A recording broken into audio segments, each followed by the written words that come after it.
A few months ago I made a mistake and gave my trust to someone I shouldn't have. I promoted him and his channel to all of you, without realizing what kind of a person he really was and what he really stood for. I've made this mistake before with AIU and I deeply regret to have done it again. I apologize for this, and so here is his worst enemy explaining the situation to you. Hello, I'm Spinosauruskin. Time and time again I've heard social justice warriors cry wolf about fascism, from claims of Sargon of Akkad being a white supremacist to people like Thunderfoot being a Nazi. Accusations of racism, sexism, fascism have more often than not been ridiculous smears motivated by political agendas. So when Cult of Dusty did a video claiming the alt-right had infected the Skeptic community, many of us were furious. This tired old accusation was now coming from a popular YouTuber who had many times railed against similar accusations. Let's see what he says. The alt-right is a group of people who traditionally reject conservative values. They don't really consider themselves conservative. According to alt-right sources, this is not the case. Although there might be the odd subreddit who considers itself alt-right, but is actually full of moderate Trump supporters, those guys are new in town and leaving soon. The core of the alt-right that's existed from the start is, well, white identity politics.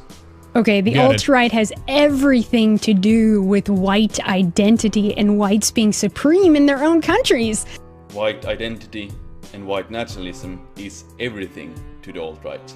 Even now, moderates who oppose white nationalism are starting to move away from the label of alt-right and choosing the term new right as their preferred rebranding.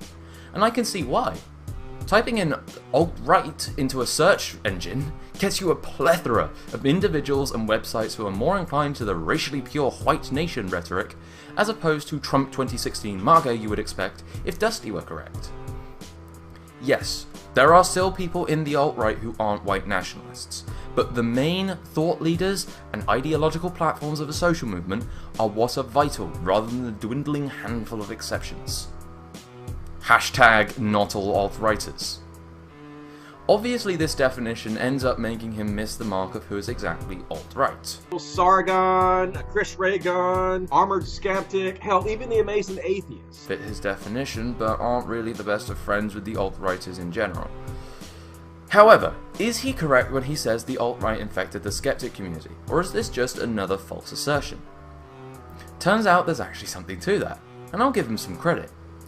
What if it was uncovered that someone who had presented himself as a classical liberal, who had been promoted by skeptic YouTubers such as Kraut and T, Sargon of Akkad and Harmful Opinions, did share those more hardcore racial far-right sentiments, and intended to covertly exploit the psychology of the classical liberal audience they gained from these circles, instead of that good old rational discourse we pride ourselves on as skeptics? So how would a hardcore racialist far-righter have infiltrated the skeptic community? So before we answer these questions, we're going to need a quick understanding of dog whistle politics.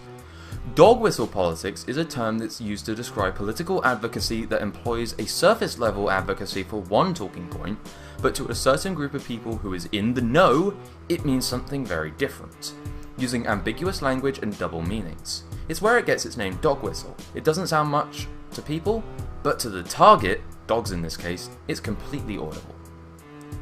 Although the term is mostly used by liberals and targeted at conservatives, arguably one of the best examples of dog whistle politics is diversity. It sounds like opposition to racial discrimination on the surface, but very often is code for discrimination against white people, as you can see in the BBC's recent behaviour of firing and excluding people from jobs purely because they are white. Now this is different to a conspiracy theory, and over-analysing people who you just don't like, because it's actually the extremist circles themselves admitting to it being a signal, and it's often a natural evolution of terminology to combat the change in the spectrum of acceptable dialogue on a certain political topic. Not every single use of these talking points is dog whistling. There does need to be a high standard of evidence, since a lot of these talking points are actually defensible in their own light, or at least can be picked up by honest, less aware moderates. Anyone who is aware of such code words, however, is hard to excuse. It turns out that some supposed skeptics have admitted to being dog-whistling alt-righters, attempting to covertly exploit the personal identities of classical liberal and libertarian anti-SJWs, playing themselves as classical liberals and civic nationalists, claiming to be in favour of classical liberal values such as free speech, meritocracy and due process, while still quietly advocating for and intending to influence their audience with the values of white nationalism, which bleed into a set of ideologies that bar the expression of a so-called spectrum of degenerate ideas, favour active efforts to preserve white racial power and cohesion in place of merit, and presupposes the guilt of entire races of people to inclinations of violent crime, sex crimes, or a genocidal political conspiracy. So how were they dog whistling? Here's an example from a YouTuber you might know if you've been following Kraut's channel. Edgy Sphinx. Combine mass immigration, the open hatred of and guilt by white Europeans and Americans, the downplaying and turning away from the use of violence against them, the fall of birth rates below replacement rate, and the open admission that sustained mass immigration will result in a white minority in the long term. It doesn't take a genius to see what's happening here. Did you catch the dog whistles there? If you had just heard the clip during the entire video, you would have passed it off as a reference to the hateful propaganda pushed by the regressive left in opposition to mass immigration, as many of my friends did. I saw something sketchy about it, since by this time I'd already taken issue to some of the things he said, but there really wasn't solid proof of him being some kind of covert white nationalist virtue signaler. I have concerns about mass immigration and bigotry towards white people myself, and I've spoken out about them in the past. This is why dog whistle politics is so dangerous.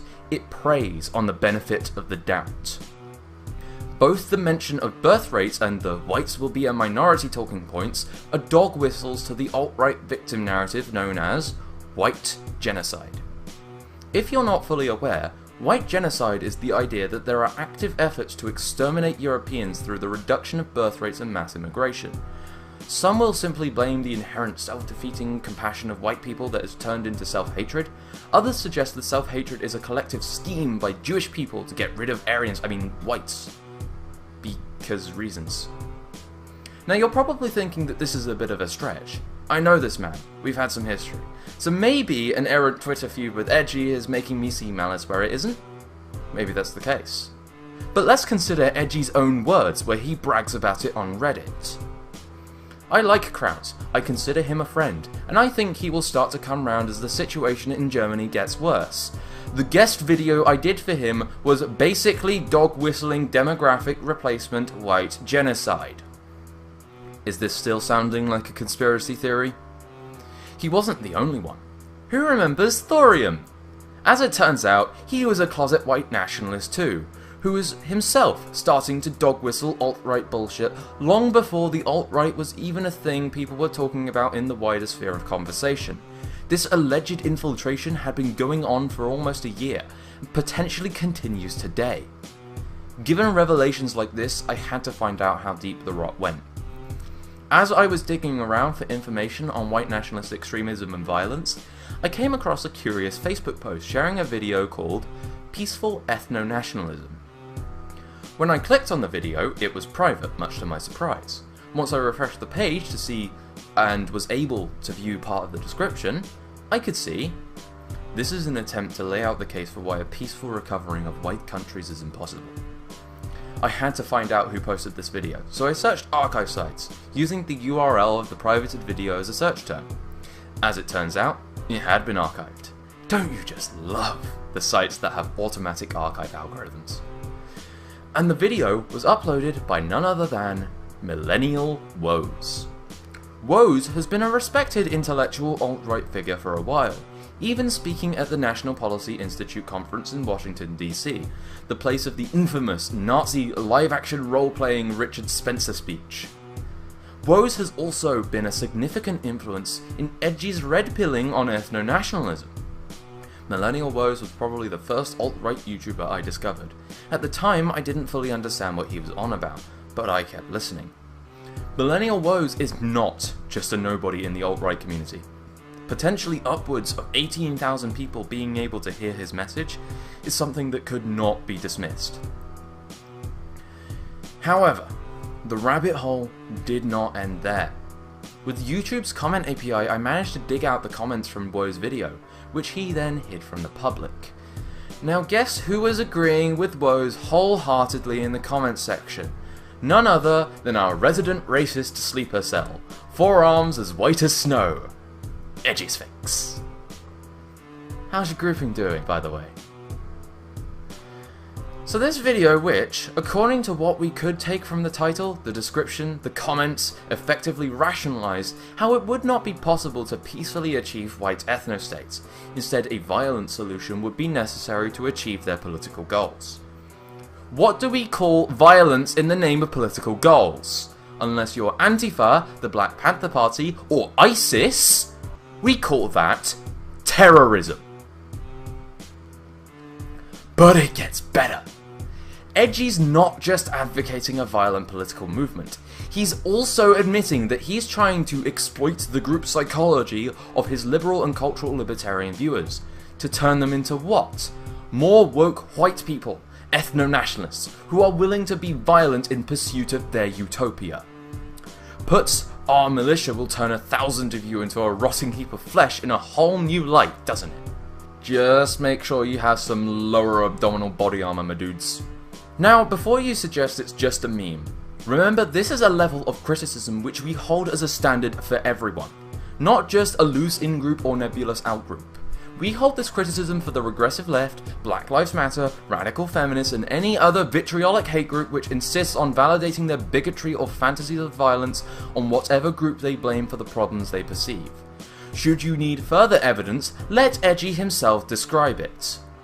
Those people are allowed to get away with that, and they're allowed to say the hateful things they say. If you're going to let Black Hitler stay on YouTube, then Evalian should be allowed to stay as well. Ghazi Kodzo is obviously violating the hate speech policy when he says that, a lot of people are going to have to die to free black people. Meanwhile, it's just a meme when the alt-right, who hold to ideologies that have bred terrorists in the recent past, start vocally agreeing that the only way to get what they want is through mass violence. This glaring double standard doesn't appear to be held to the light very often, not that many people were aware of how deep the rabbit hole goes. This isn't some conservative being an edgelord, this is a dangerous extremist. And he pretended to be one of you. He pretended to be a classical liberal but was dog-whistling neo-Nazis and white nationalists from the start. He has been lying to you, using you as a pawn so he can attempt to red-pill you with his paranoid racist delusions. Fascists don't care about you, or the idea of rational discourse as a means of solving problems. You're nothing more than a tool to them. Only something they care about so long as you're useful as a means to coddle their own feelings. The second you step out of line, so much as do charity work for the wrong demographic, you're now deserving of being raped and killed countless times over. And this ain't no meme. They tried to manipulate me, and I don't buy into their shit. They're nothing more than another clique of authoritarian bastards frothing at the mouth with their fantasies of white utopia, imagining themselves as the Ubermensch on top of a pile of dark-skinned bodies.